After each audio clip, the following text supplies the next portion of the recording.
अस्सलाम वालेकुम।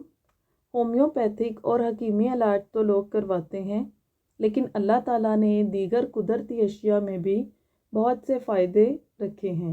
जैसे कि हर फल में कोई ना कोई ऐसी खूबी है कि ये हमारे जिस्म की तवानाई जो हमारे जिस्म को है तवानाई पहुंचाते हैं। इसी तरह अक्सर फल और सब्जियों में भी बीमारियों से इलाज की खासियत जो है पोशीदा है। ताहम नज़रशनास लोग इन फलों और सब्जियों से गहरी वाकफियत की बिना पर टोटके के ज़रिए बहुत सी बीमारियों का इलाज करते हैं और इसमें इनको कामयाबी भी हासिल होती है। इसी तरह लौंग और सेब का एक मुश्तरका टोटका है जिससे बेऔलाद अफराद फ़ायदा उठा सकते हैं।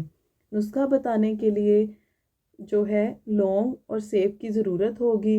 एक अदद दरमियाना सेब लें, इसमें ढेर सारी लौंग चुभो दें। तकरीबन आप 12 से 13 लौंग चुभो सकते हैं, या सेब के साइज़ पे है, अगर कुछ फासले पर आपने लौंग को चुभो देना है। जो इसकी लंबाई वाली साइड है, लौंग की जो लंबाई वाली साइड है, आपने उसको सेब के अंदर चुभो देना है। ठीक है।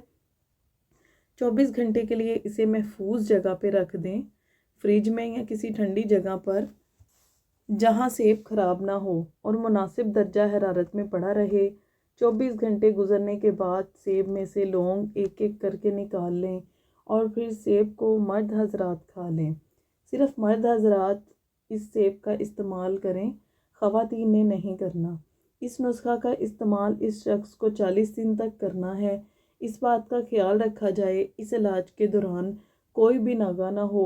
नागा होने की सूरत में ये अमल दोबारा करना पड़ेगा। तो मेरी दुआ है अल्लाह पाक से कि जो साहबे औलाद होना चाहते हैं, जिनके पास औलाद नहीं है, अल्लाह पाक उनको नेक औलाद नसीब अता फरमाए। तो मेरे चैनल को हदियतन जो है सब्सक्राइब कर दें।